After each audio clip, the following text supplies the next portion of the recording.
A reading from the book of Exodus. Lectura del libro del Éxodo. En aquellos días pastoreaba Moisés el rebaño de su suegro Jetro, sacerdote de Madián. Llevó el rebaño tras sus mandos por el desierto hasta llegar a Horeb, el monte de Dios. El ángel del Señor se le apareció en una llamarada entre las zarzas. Moisés se fijó. La zarza ardía sin consumirse. Moisés se dijo: voy a acercarme a mirar este espectáculo admirable, a ver cómo es que no se quema la zarza. Viendo al Señor que Moisés se acercaba a mirar, lo llamó desde la zarza. Moisés, Moisés. Respondió él: aquí estoy. Dijo Dios: no te acerques. Quítate las sandalias de los pies, pues el sitio que pisas es terreno sagrado. Y añadió: yo soy el Dios de tus padres, el Dios de Abraham, el Dios de Isaac, el Dios de Jacob. Moisés se cubrió el rostro porque temía ver a Dios. Y el Señor le dijo: el clamor de los israelitas ha llegado a mí, y he visto cómo los tiranizan los egipcios. Y ahora marcha. Te envío al faraón para que saques a mi pueblo, a los israelitas. Moisés replicó a Dios: ¿quién soy yo para acudir al faraón o para sacar a los israelitas de Egipto? Respondió Dios: yo estoy contigo, y esta es la señal que yo te envío. Cuando saques al pueblo de Egipto, darás culto a Dios en esta montaña. Verbum Domini.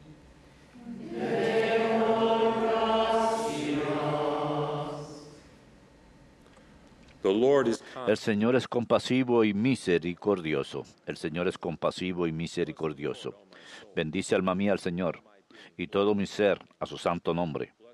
Bendice alma mía al Señor, y no olvides sus beneficios. El Señor es compasivo y misericordioso.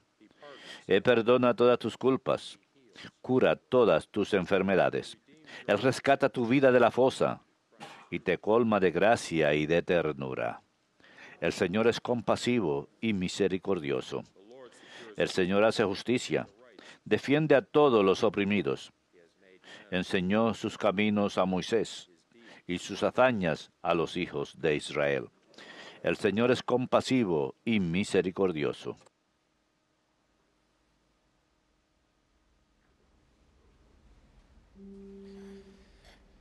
Alleluia,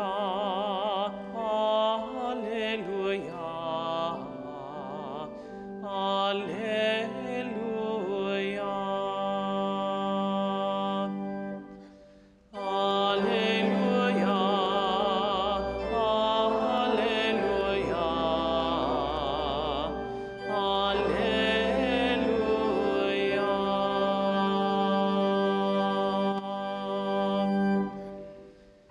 Blessed are you, Father, Lord of... Bendito eres, Padre, Señor del cielo y la tierra.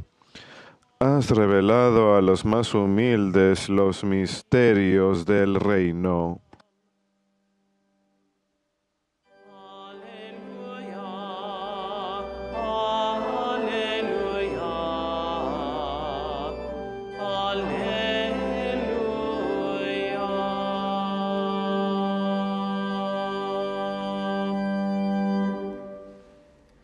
Dominus vobiscum, Et cum spiritu tuo. Lectio Sancti Evangelii secundum Matteum.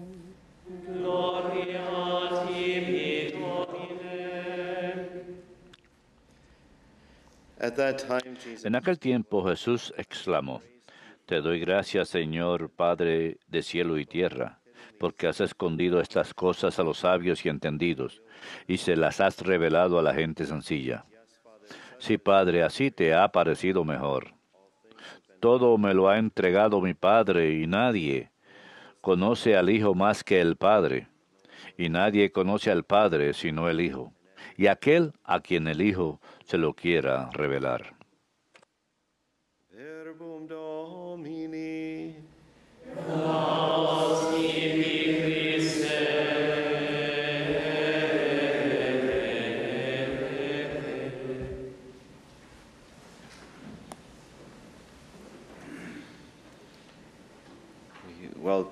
extend a warm welcome to Una bienvenida a nuestros concelebrante invitado, Noel Lowenstein, quien es sacerdote redentorista de California. Él ha estado aquí esta semana grabando con Jonet. Así que, padre, le damos la bienvenida y esperamos que regrese otra vez. Y el padre Senier, quien es oblato de María Inmaculada. Todos ustedes están familiarizados con su hermosa sonrisa y su rostro. Él está aquí como pasante en EWTN durante este mes. También tenemos en nuestra congregación a miembros de la vía catecúmena, neocatecúmena, así que bienvenidos esta mañana. Es hermoso. Vemos la multifacética belleza de Dios en todas estas formas de la vida religiosa y los esfuerzos laicos oblatos. No podemos atravesar el misterio y eso es lo que vamos a conversar el día de hoy. Él se revela de tantas diferentes formas y obra de diferentes formas a través de su pueblo para llegar a las almas de toda la humanidad y para llevarlos a una relación y conocimiento de Él. Todos tenemos que amar al Señor. Él utiliza toda forma que Él pueda para invitarnos a ello, incluyendo a los redentoristas y a los oblatos de María Inmaculada, e incluso algunos humildes franciscanos. ¿Se pueden imaginar? Antes de aburrirlos y se queden dormidos con lo que voy a decir, quiero leer una definición del misterio ofrecida por el difunto padre John Hardin en su obra en la Enciclopedia Católica Moderna. Quiero hablar de esto en el contexto de lo que Moisés encontró en la teofanía, la manifestación de Dios en el zarza ardiente. El padre Hardin ofrece la siguiente definición de misterio. Es una verdad revelada divinamente cuya posibilidad no puede ser concebida racionalmente antes de ser revelada y después de la revelación, cuya esencia interior no puede ser plenamente entendida por la mente finita. Voy a repetir eso para que cuando estén tomando café más tarde puedan meditar al respecto. Una verdad revelada divinamente cuya mera posibilidad no puede ser concebida racionalmente antes que sea revelada y después de la revelación cuya esencia interior no puede ser plenamente entendida por la mente finita. La incomprensibilidad de los misterios revelados deriva del hecho de que son manifestaciones de Dios, quien es infinito y por lo tanto más allá del entendimiento pleno del intelecto creado. No obstante, a pesar de ser incomprensibles, los misterios son inteligibles, o sea, tienen sentido. Ahí es donde es diferente de la magia, cuando la gente hace trucos de magia. Tratan de engañar y hacernos creer algo que no existe. Tenemos una persona parada en el escenario y ¡puf!, súbitamente desaparecen. Sabemos que la persona no desaparece. Están tratando de hacernos un truco con nuestras mentes, pero eso no es lo que hace el Señor cuando se revela. No trata de engañarnos de alguna forma. Intenta manifestarse ante nosotros y nosotros tratamos de entender, pero Él es razonable, todo acerca de Él tiene sentido y es real, pero nuevamente por nuestras mentes finitas no podemos entender lo infinito. El padre Hardin luego dice, una de las obligaciones principales del creyente es rezar, estudiar y experimentar para progresar en la fe, o sea, desarrollar un entendimiento de lo que Dios ha revelado. Así que tratamos de entender esto, le damos vueltas en nuestra mente y en especial en nuestros corazones para que nuestro entendimiento crezca acerca de lo que el Señor nos ha revelado. Y eso es lo que Moisés tuvo que hacer en su llamado, y de eso se trata la primera lectura de hoy, del llamado de Moisés. Noten que cuando él se embarca en su camino y todos nos podemos identificar con lo que hizo Moisés. Cuando el Señor nos llama, Él raramente nos mueve de un punto a otro para que hagamos lo que Él quiere que hagamos. Él nos lleva por una senda que es un poquito incomprendible para nosotros. Únicamente cuando miramos hacia atrás, en el pasado, en nuestras vidas, podemos darnos cuenta, eso es lo que el Señor quería. Pero en el momento, ¿cómo lo decimos? Usualmente vamos donde un sacerdote o algún consejero y le decimos, no sé lo que el Señor está haciendo. Nos frustramos. Pero como ya dije, cuando miramos hacia atrás en el pasado, decimos, oh, claro, tiene sentido total. Porque el Señor es el que está a cargo. Pensemos en esto, en nuestra vocación, que Él tiene. La vocación es el don que recibimos del Señor, pero es su llamado. Al final es su llamado, es su invitación para que lo sigamos. Así que Él a menudo tiene que asegurarse que dejemos el timón o dejemos el control. Mientras intentemos manejar el carro, vamos a hacer un desastre. Y cuando nos entregamos, cuando le entregamos el control a Dios, Él puede utilizarnos para ser instrumentos a través de los que Él pueda obrar. De lo contrario, siempre vamos a ser obstáculo para Él y vamos a impedirle obrar a través de nosotros en las vidas de otras personas. Así que Moisés, cuando inicialmente cuando sale de la corte, aquí lo tenemos, hijo del faraón, la hija del faraón lo recogió y lo crió como hijo de ella. Así que tiene una vida de gran autoridad y gran comodidad. ¿A quién le gustaría abandonar eso? Sin embargo, el Señor viene y nos da un golpecito en el hombro y no nos pasa a tantos de nosotros. Al comienzo vamos más o menos voluntariamente. El Señor nos susurra un poquito. Así que Moisés va, y eso es lo que escuchamos ayer, y ve a uno de los egipcios golpeando a alguien de su pueblo, a un israelita, y mata al egipcio. Normalmente esa no es la forma de obrar de Dios, sino la forma del hombre. Así que Moisés hace lo que nosotros haríamos por inclinación. Ve que una persona está golpeando a otra, es injusto, lo mata. Y luego al día siguiente, y ve dos israelitas quienes están discutiendo unos con otros. Él al final es el instrumento a través del cual Dios ha de traer justicia y paz a estas personas. Así que él ya está intentando hacer esto sin saber obligatoriamente lo que es. Él va a llevar esa paz al pueblo a través de su propia autoridad. Así que él siente esa inclinación, pero nuevamente él obra a partir de sus facultades humanas. Trata de decirles, dejen de pelear uno con el otro. Pero cuando lo ven, únicamente ven a un hombre. ¿Cómo le responden? ¿Acaso nos vas a matar como mataste al egipcio? Moisés, aterrorizado, consciente que le van a cortar la cabeza si los egipcios se enteran lo que hizo, sale huyendo al desierto. Ahí es donde escuchamos ese recuento de cuando él está ayudando a unas mujeres con el agua y Jetro le dice, ¿por qué lo dejan afuera? Háganlo entrar. Y termina casándose con una de las hijas de Jetro. Así que se queda 40 años.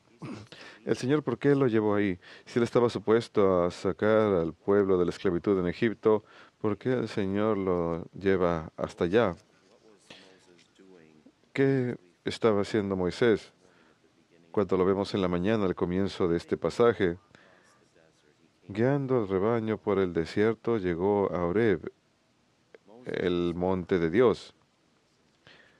Moisés no era pastor cuando vivía en Egipto, pero el Señor lo estaba haciendo pastor y enseñándole todo lo que va de la mano con esa profesión o esta vida, esta forma de vida,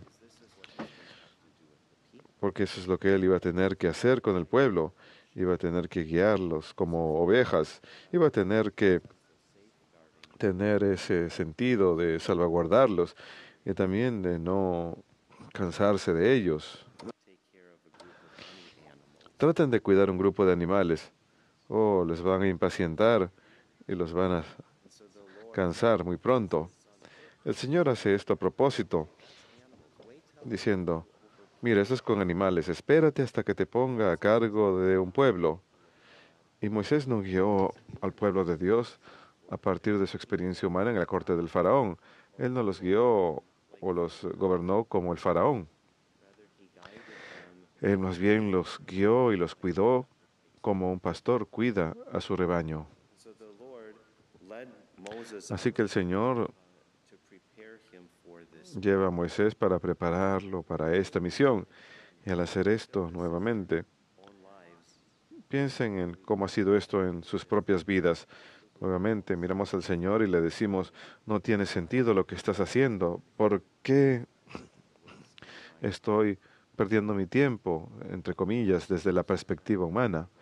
Yo sé que en el discernimiento de mi propia vocación, sentí el llamado del Señor desde una edad muy temprana para servirlo en el sacerdocio. Pero luego cuando llegué a tener la edad para empezar a responder ese llamado, el Señor aparentemente apagó las luces. Yo iba y rezaba y le decía, Señor, ¿estás ahí? Súbitamente esta experiencia de encuentro con el Señor había desaparecido y Él me estaba invitando a salir a buscarlo.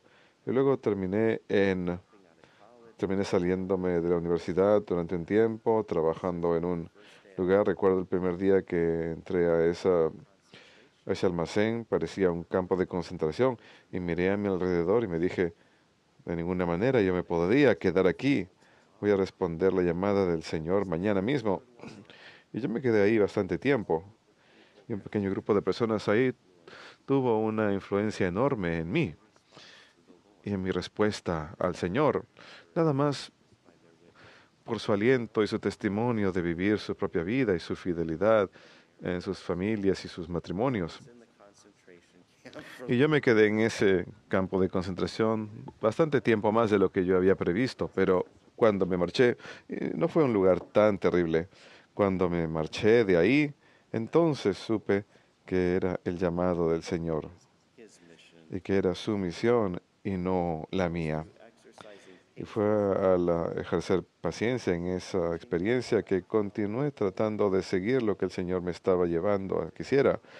Regresé a la universidad, fui al seminario, ingresé a la vida religiosa y pude perseverar diario, todos los días.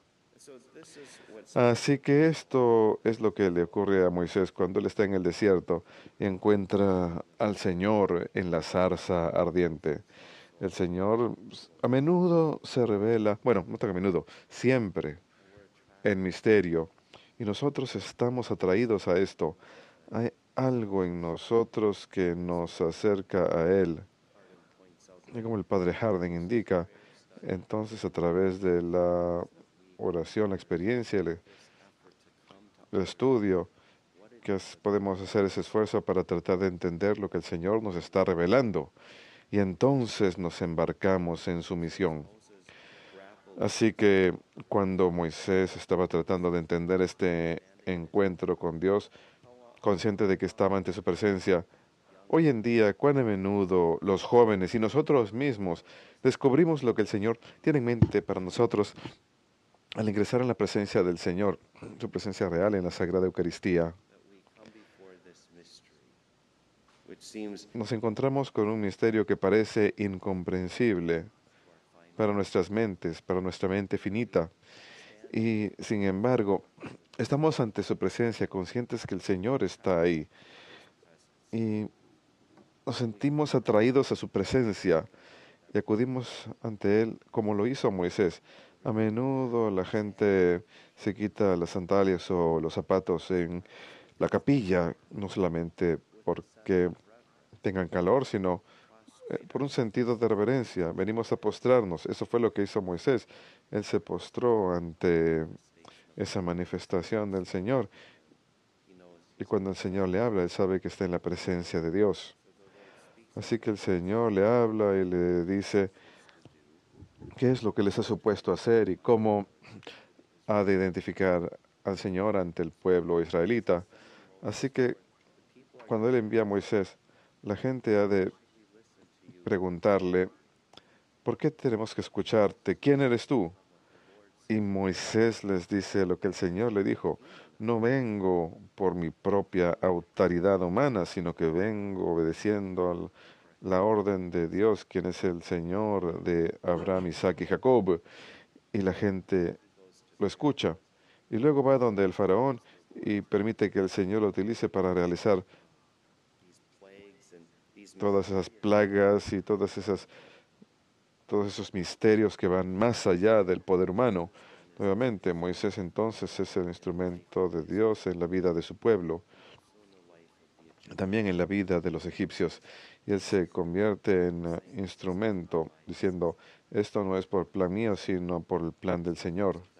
Y es por ese encuentro que él tiene, esa teofanía que tiene, la manifestación de Dios en la zarza ardiente.